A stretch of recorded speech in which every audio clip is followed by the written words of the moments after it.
हर माता बहन को या पुरुष को सबको नाम जप करना चाहिए, अपने घर में नाम कीर्तन करना चाहिए। जिनको ये लगता है कि हमारे घर में बाहरी चक्कर है, बाहरी चक्कर, भूत प्रेत पिशाच, कोई किसी ने टुटका कर दिया, नाम कीर्तन अपने घर में 10 मिनट कर लीजिए, सब खत्म। कोई माताओं बहनों के लिए उत्तम शिक्षा की बात कहिए। हम तो उत्तम शिक्षा की बात यही सबसे ज्यादा कहते हैं कि अपने चरित्र को पावन रखो। पूज्य बाबा प्रश्न किया कि माताओं बहनों के लिए कोई उत्तम बात कहो, तो बाबा कहते हैं हम सबसे पहले उत्तम बात यही कहते हैं कि अपने चरित्र को पावन रखो, चरित्र को पवित्र रखो। जो हमारा प्राचीन आचार विचार है वो बड़ा पवित्र है, उसी को अपनाओ, नवीन नहीं। नवीन आचार विचार देख लो, किसी दूसरे की वेशभूषा मत अपनाओ, अपने देश की वेशभूषा बड़ी पवित्र देश। पूज्य बाबा कहे भोजन बनाते समय अच्छे विचार रखें, नाम जप करें, तभी जितने परिवार के आपका हाथ का भोजन पाएंगे सबके विचार अच्छे होंगे। अगर भोजन बनाते समय विचार अच्छे रखे जाएं, भोजन पाते समय विचार अच्छे रखे जाएं, तो 24 घंटे अच्छे विचार आएंगे। और माताओं बहनों के लिए सबसे खास बात, जिनके साथ पाणी ग्रहण हुआ है उसमें भगवत भाव रखें। मेरा पति मेरे लिए मेरा साक्षात भगवान है, ऐसा भाव रखना। और पति को चाहिए कि पत्नी को अपना प्राण मानना, जैसे हम अपने प्राणों को बहुत दुलार करते हैं ऐसे भाव रखना। महाराज जी, कहा जाता है कि स्त्रियां संतों के पास ना जाएं, ऐसा क्यों कहा जाता है? क्या ये ठीक है? ध्यान से सुनो, महापुरुषों की बातें हैं। सत्संग को पकड़ो, सभा में गई, सत्संग सुना और अपने आचरणों को सत्संग के अनुसार उतारो। अपने पति के प्रति भगवत भाव तभी आएगा जब आपके अंदर भाव आएगा। भाव आएगा तभी जब संत महापुरुषों का सत्संग करोगे, चाहे स्त्री हो चाहे पुरुष। पुरुष नपुंसक नारीवा जीव चराचर कोय, सर्व भाव भज कपट तज मोह परम प्रीसो। जब सत्संग सुनोगे तब विवेक आएगा, जब विवेक आएगा तब ये बात समझ में आएगी कि अपने पति में भगवान की भावना करना, अपने पत्नी को प्राणों के समान प्यार करना। और जब चौथी अवस्था आवे तो पति पत्नी को एकांत तपस्या में जीवन व्यतीत करना चाहिए, जैसे मनु शतरूपा जी ने किया। पति की आज्ञा के बिना पत्नी को कहीं भी नहीं जाना चाहिए, और पत्नी की सलाह के बिना पति को कहीं भी कोई धर्मानुष्ठान या कहीं तीर्थ यात्रा या कहीं भी, दोनों को एक दूसरे की अनुमति अत्यंत आवश्यक है, तभी प्रेम बनेगा, तभी गृहस्थ धर्म का निर्वाह होगा। किसी भी साधु महात्मा से जो गृहस्थ धर्म में है, हम प्रार्थना करते हैं कि ज्यादा लगाव वाली बात मत रखो। लगाव का मतलब उनसे एकांतिक मिलने वाली बात मत करो। सभा में बैठकर सत्संग सुनो, गुरु माना है मंत्र ले लो, उपासना में लगो, तो कभी तुम्हारी श्रद्धा नष्ट नहीं होगी, कभी तुम्हारा भाव नहीं बिगड़ेगा, कभी तुम्हारे अंदर दोष दृष्टि नहीं आएगी। कोई कोई महापुरुष आचार्य पद्धति से चलते हैं, कोई अवधूत पद्धति से चलते हैं, और कोई कोई बड़े विचित्र ढंग से चलते हैं। स्थितियां अलग अलग होती हैं, समझ पाना बड़ा कठिन होता है। संतों को संत ही समझ सकते हैं, और कोई कोई पाखंड से चलते हैं, कोई दंभ से चलते हैं। हमें कैसे पता चले कौन पाखंड से चल रहा है, कौन दंभ से चल रहा है, कौन सत्य से चल रहा है, कौन आचार्य कोटि से चल रहा है? अलग अलग संतों की रहनी है। तो हमें चाहिए कि जब समाज में प्रवचन हो रहा हो तो जाएं और बैठ जाएं, माताएं बहनें सब दूर से सत्संग सुने, दूर से प्रणाम करें और अपने आचरणों को सुधारें। सत्संग के वचनों के द्वारा, भगवान की लीला कथा सुनने के द्वारा तुम्हारा मंगल होगा। अगर तुम ज्यादा लगावपन करोगे, कोई सिद्ध पुरुष है तो साधुते हुए न कारज हानि, और अगर सिद्ध पुरुष नहीं है तो आपका दोष दर्शन बन जाएगा, आपका परमार्थ रुक जाएगा। इसलिए सबसे प्रार्थना है, दूरी बनाकर आप भी भजन करो और संत को भी भजन करने दो। भाव में खूब पूजो, नजदीक रहे, नजदीक ले, नजदीक वही निर्वाह। इसलिए देवर्षि नारद जी ने लिखा है, मात संगस्त दुर्लभो, महापुरुषों का संग दुर्लभ है। फिर लिखा अगम्यो, अगम्य है। अगर निर्वाह कर ले गए तो अमोघश्च, पूरे का पूरा भगवत प्राप्त हो जाओगे, कहीं भी त्रुटि नहीं रहेगी। अमोघश्च, अगर वो आदेश कर दे तो कुमार्ग में कदम रखने पर भी सतमार्ग की स्थिति आ जाएगी।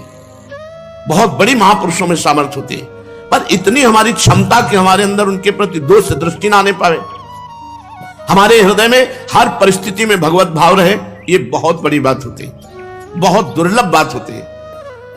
तो हम क्या करें, दूर से सत्संग सुने, उनमें भगवत भाव करें और उस सत्संग को अपने आचरण में उतारे, तो कभी आपके अंदर संत अपराध नहीं बनेगा, वैष्णव अपराध नहीं बनेगा, संत दोष नहीं बनेगा। महाराज जी और कुछ माताओं बहनों के विषय में आप, बहुत अच्छी बात यह है कि खान पान में समान भाव रखे।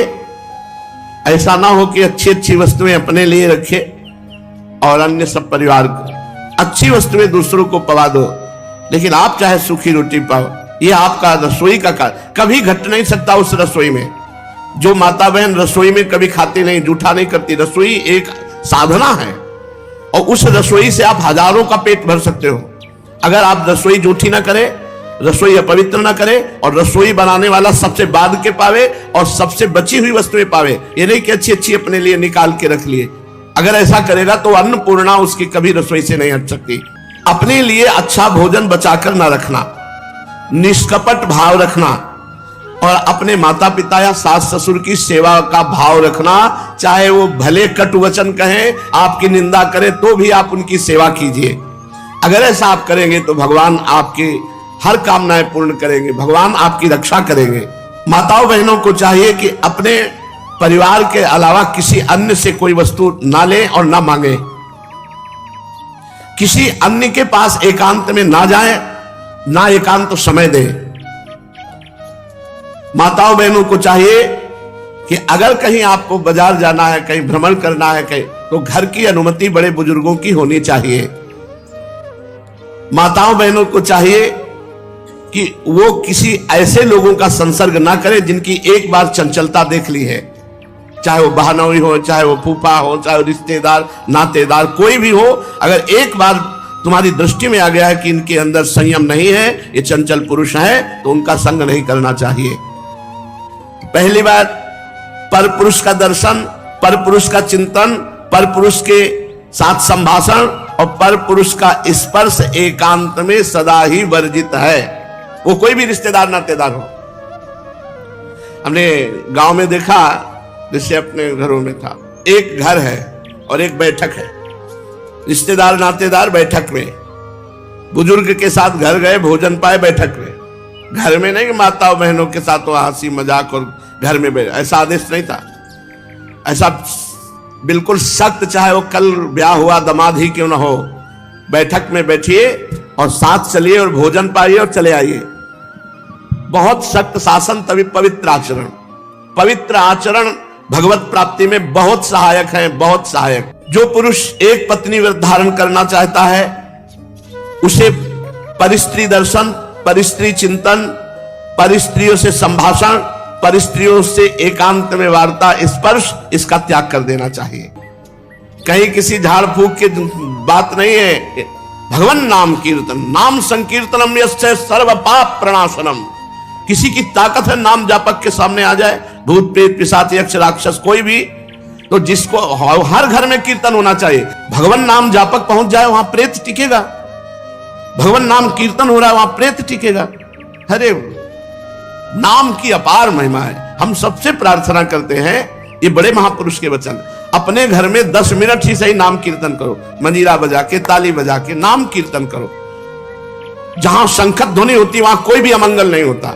ये समस्या आती चली जा रही है कि जब धर्म से नहीं चला जाएगा, ब्रह्मचर्य से नहीं चला जाएगा, पवित्र चरित्र नहीं होंगे, भगवान नाम कीर्तन नहीं होगा, शास्त्र स्वाध्याय नहीं होगा, तो जीवन क्या कूड़ा जीवन है। 18-18, 20-20 वर्ष के बच्चे डिप्रेशन में जा रहे हैं। आजकल भगवत भाव की कमी होती चली जा रही है और बाहरी श्रृंगार बढ़ता चला जा रहा है। देह का भाव नष्ट हुए बिना परमानंद की प्राप्ति नहीं, देह का राग नष्ट हुए बिना भगवत प्राप्ति नहीं। क्या है इस पे कितना आसक्त होंगे। महाराज, भिक्षा मांगने का अधिकार किसको है? मांगने का अधिकार किसको है? केवल विरक्त को, वो भी केवल उदर पोषण के लिए रोटी मात्र। और जब कहीं भिक्षा मांगने जाए, कोई माता बहन भिक्षा देने के लिए निकले, तो उसके चरण के सिवा तुम्हें अन्य कोई अंग देखने का अधिकार नहीं, चरण केवल। जब किष्किंधा में सुग्रीव जी के कुछ अनुचरों ने जब रावण जानकी जी को ले जा रहा था तो जानकी जी अपने कुछ आभूषण डाले थे कि अगर इधर भगवान आए आभूषण तो पता चलेगा इधर अपहरण करके ले गया है। तो आभूषण दिखाए श्री राम जी को, तो राम जी लक्ष्मण जी से पूछ रहे हैं कि ये आभूषण जानकी के ही है? तो उनका भैया यदि चरण के कोई आभूषण हो तो मुझे दिखाओ। चरण के जैसे बिछिया है, नूपुर है, ये तो हम पहचान सकते हैं, लेकिन माता के अन्य आभूषणों को हम नहीं जान सकते। लक्ष्मण जी ने कहा कि हम भ्राता की तो मां के समान, हम माता सीता के चरणों के आभूषण तो बता सकते हैं, अन्य आभूषण हम, क्योंकि माता के आभूषणों को देखा ही नहीं। तो हमारे लिए जब भिक्षा के लिए जाएं, अगर कोई माता बहन भिक्षा देती तो केवल चरणों की तरफ देखना है, अन्य अंगों की तरफ नहीं। महाराज जी, आजकल लोग विदेश यात्रा करना बड़ा शुभ समझते हैं, बड़े बड़े विद्वान लोग भी, और बड़ा गर्व मानते हैं। महाराज जी, क्या विदेश जाना पाप है? बाबा ने उत्तर दिया, विदेश जाना इसलिए निषेध बताया गया है कि वहां का धर्म, वहां का खान पान, वहां का व्यवहार, विदेशी व्यवहार, विदेशी खान पान और विदेशी आचरण, ये हमारे भारत की पवित्रता को नष्ट करने वाले हैं। तो यहां बाबा कह रहे हैं कि ऐसे नहीं कि आप जा रहे हो तो पाप ही हो गया, जाना पाप नहीं है, लेकिन वहां का आचरण, वहां का खान पान, वहां का व्यवहार अपने भारतीय धर्म से बिलग है, कोई बिरला ही बचा पाएगा। शास्त्रों ने इसीलिए सावधान किया है। वर्तमान में विदेशी संसर्ग का यह फल हुआ है। बाबा कह रहे हैं छोटे छोटे बच्चे भी सिगरेट पीने लगे, नशा करने लगे। बाबा के सामने मोबाइल नहीं चला था, नहीं लिख देते, मोबाइल देखने लगे और पहनावा विदेशी पसंद करने लगे। स्वदेशे स्ववेशे स्वधर्मे स्ववर्णे जनानाम प्रशस्या प्ररूढ़ो अनुरागा। अपने देश के धर्म में, अपने देश के वेश में, अपने देश के खान पान में अनुराग रखना चाहिए। तो अपने देश की पवित्रता बहुत, और इसी पवित्रता से जीवन मुक्तता, भगवत प्राप्ति नहीं, कहीं ये चर्चा नहीं जीवन मुक्त की। स्वर्ग नरक के अलावा और कोई चर्चा नहीं है। अगर कहीं चर्चा है तो किसी भारत के ब्रह्म ऋषि के द्वारा दी गई है। जो विद्या प्रदान करने वाले आदिदेव भगवान शंकर की उपासना नहीं करता, उसमें इतनी सामर्थ्य नहीं कि जो वो प्रवचन कर रहा है या जो उसे ज्ञान है उसे आचरण में उतार सके। भगवान शंकर समस्त विद्याओं के आदि गुरु हैं और माता गायत्री समस्त विद्याओं को प्रखर करने के लिए अद्भुत तेज, अद्भुत सामर्थ्य प्रदान करते हैं। जिसने गायत्री अनुष्ठान नहीं किया, जिसने आदिदेव भगवान समस्त जगत के गुरु वंदे बोधमयम नित्यम गुरुम शंकर रूपिणम, महाकरुणामय भगवान शंकर की उपासना नहीं की, वो अपनी विद्या का प्रयोग नहीं कर सकता। प्रयोग अपने आचरणों में उतारना। उपासना नहीं तो फिर वासना और विद्या, ये दो चलेंगे। और उपासना है तो अविद्या का नाश करके विद्या का परम लाभ, भगवान की प्राप्ति। आज जिसको देखो उसकी अवनति क्यों हो रही है बाबा? उन्नति क्यों नहीं होती? अवनति माने पतन। न संत का भय रह गया है, न ईश्वर का भय रह गया है, न गुरु का भय रह गया है, न शास्त्र का भय रह गया है। इसलिए ये सांसारिक जन जैसा मन में आता वैसा करते हैं, और इनका मन है मलिन, तो ये पाप आचरण करते। पाप आचरण के कारण सब डिप्रेशन में पहुंचेंगे। पाप आचरण के कारण चिंता, शोक, भय, उद्विग्नता ये नहीं जाएगी, ये बनी रहेगी। इसीलिए अवनति होती, चाहे जितना रुपया एकत्रित कर लो, अवनति। भगवान में चित्त नहीं है तो अवनति ही होनी है। अध्यात्म का ज्ञान नहीं तो अवनति ही होनी, पतन ही होना है। जब तक ईश्वर का भय नहीं होता, महात्माओं का भय नहीं होता, शास्त्र का भय नहीं होता, माता पिता गुरुजनों का भय नहीं होता, तब तक मनमानी आचरण होते हैं। मनमानी आचरण से पतन हो जाता है। आजकल बिरला कोई होगा जो अपने माता पिता के चरण छूकर हाथ जोड़ करके जो आज्ञा आपकी जी ऐसा ही करेंगे, ऐसा कहने वाला बालक हो। ऐसा उपहास करते हैं, अपने माता पिता की अवहेलना करते हैं, अपने गुरुजनों की अवहेलना करते हैं, शास्त्र की बातों का उपहास करते हैं। ये आज के आधुनिक जो ना जन है, ये अमुक शास्त्र देखो उसमें ये लिखा है, उपहास करते हैं। अरे शास्त्र की भाषा समझनी है तो पहले हमारी आज्ञा का पालन करो। 6 महीना ब्रह्मचर्य रहो, 6 महीना पवित्र भोजन पाओ और 6 महीना नाम जप करो, और फिर कोई सूत्र पढ़ो, तुम्हें हम समझावें, समझ में ना आ जाए तो हमें बताना। खाते हो गंदे भोजन, पीते हो गंदे पेय और समझना चाहते हो ब्रह्मबोध संपन्न महापुरुषों की वाणी। उपहास करते हैं शास्त्रों का, अरे उसमें तो ये लिखा है, उसमें तो ये लिखा है। ऐसे समझ पाओगे ब्रह्म ऋषियों की वाणी, महापुरुषों की वाणी, भगवान की वाणी, ऐसे समझ जाओगे। तुम्हारा खान पान अपवित्र, तुम्हारी बुद्धि अपवित्र, तुम्हारी वासनाएं अपवित्र, कैसे तुम समझ पाओगे निर्वासनिक महापुरुषों के परम पावन वचनों को? तभी तुम्हारे अंदर पाप वासना तुम बैठ करके तुम्हारा पतन करा रही है। यदि जीव भगवान और भगवत प्रेमी महात्माओं के वचनों का पालन करे तो कभी पतन हो ही नहीं सकता। शिष्य स्वतंत्र हो जाए तो सर्वनाश हो जाता है, राजा स्वतंत्र हो जाए तो सर्वनाश हो जाता है। इसीलिए राजा के ऊपर महाराजा रहते थे। जनक जी राजा तो सदानंद जी महाराजा, दशरथ जी राजा तो वशिष्ठ जी महाराजा, देवराज इंद्र त्रिभुवनपति तो गुरु बृहस्पति जी, बलि जी दैत्यराज तो भगवान शुक्राचार्य जी। एक महापुरुष उनके ऊपर शासन। शिष्य यदि स्वतंत्र हो जाए तो सर्वनाश हो जाए, राजा स्वतंत्र हो जाए तो सर्वनाश हो जाए, और शास्त्र की आज्ञा का उल्लंघन करे तो चाहे स्त्री हो पुरुष हो, उसका सर्वनाश हो जाएगा। आज सर्वनाश ही हो रहा है, उनको समझ में नहीं आ रहा। चरित्र का नाश, स्वभाव, चिंतन सब पतित, सब पतन युक्त चिंतन हो रहा है, कहीं ऊर्ध्व चिंतन नहीं हो रहा। भगवदानंद का चिंतन कोई बिरला ही कर पा रहा है। जब शिष्य गुरु का अनादर करके मनमानी आचरण करता है तो नष्ट हो जाता है। जब राजा ब्रह्म ऋषि का अनादर करके मनमानी आचरण करता है तो नष्ट हो जाता है, और जब समाज शास्त्र आज्ञा का उल्लंघन करके मनमानी आचरण करता है तो नष्ट हो जाता है। इसलिए इस लोक में और परलोक में परम लाभ की प्राप्ति के लिए भगवान का भय, महात्मा का भय और शास्त्र का भय निश्चित होना चाहिए। पहले हर घर में कुछ ना कुछ भागवतिक, जैसे थोड़ी देर रामचरितमानस हो गई, थोड़ी देर भागवत हो गई, आरती पूजा कीर्तन हर घरों में होते थे। अब इतना आधुनिक जमाना आ गया है कि टीवी चाहे हर घर में चले, लेकिन बैठ करके अपने परिवार को बैठाल करके भगवत चर्चा, भक्त चरित्र ये सब नहीं सुनाए जाएंगे। कहां से बुद्धि पवित्र होगी? छोटे छोटे बच्चे मोबाइल और टीवी देख रहे हैं, इनकी बुद्धि पवित्र होगी? जहां बैठ करके उनको सत मार्ग का उपदेश, सद आचरण का उपदेश दिया जाता था। हमें छोटे थे 4 बजे जगा दिया जाता था, और सबसे पहले माता पिता के चरण, बड़े भाई के चरण, सबके चरण छुओ। चरण छूने उठते ही वो सिखाया गया था, कराग्रे वस्ते लक्ष्मी कर मध्य सरस्वती, बचपन में सिखाया गया था। सबके चरण छूना, सबको नमन करना, थोड़ी देर नाम जब, चलो स्नान करो, सूर्य को अर्घ दो, यज्ञोपवीत संस्कार के पहले ही ये। अब आज के बालकों की दशा क्या है? 8 बजे 10 बजे 11 बजे सो के उठ रहे हैं। कैसे इनकी दिनचर्या होगी? तो कैसे उन्नति हो? बाबा, हमारे देश की उन्नति के लिए बहुत लोग प्रयत्न कर रहे हैं, लेकिन उन्नति नहीं हो पा रही।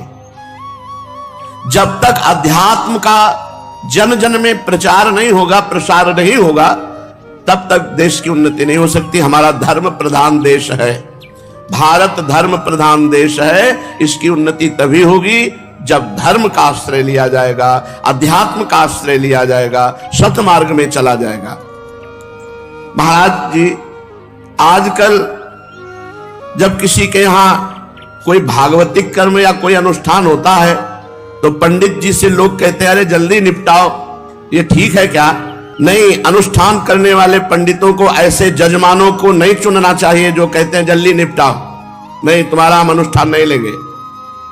यदि आपने अनुष्ठान ले लिया और पूरा नहीं किया तो पाप के भागी वो पंडित बनेगा, वो आचार्य बनेगा। इसलिए बहुत सावधान रहना चाहिए। निपटाव वाली बात नहीं होनी चाहिए। देव कार्य है, भगवत कार्य है, तभी तो सब निपट रहे हैं जल्दी जल्दी। पूरी रात ब्याह के मंत्र पढ़े जाते थे। दूल्हा दुल्हन पूरी रात उपवास करके मानो बैठो ना, लघु शंका जाना ना, शौच जाना है।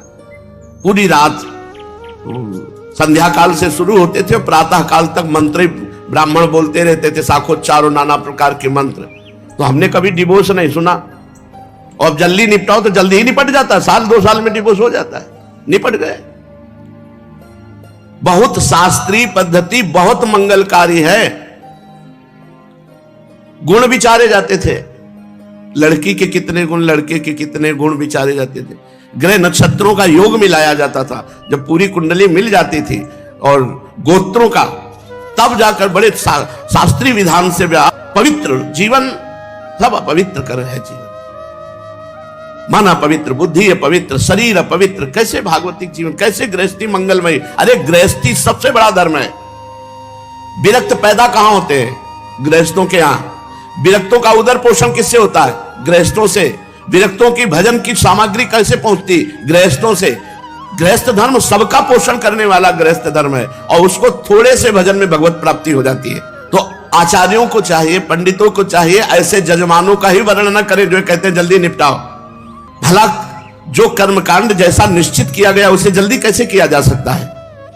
लोग कर्मकांड में तो जल्दी करते हैं, लेकिन रात दिन गप्पे हाँकने में नहीं।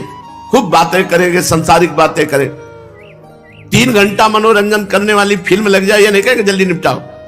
एक भी सीन नहीं छूटनी चाहिए। और वेद का, अरे जल्दी निपटाओ, तो उससे तुम लाभ नहीं ले पाओगे। महाराज जी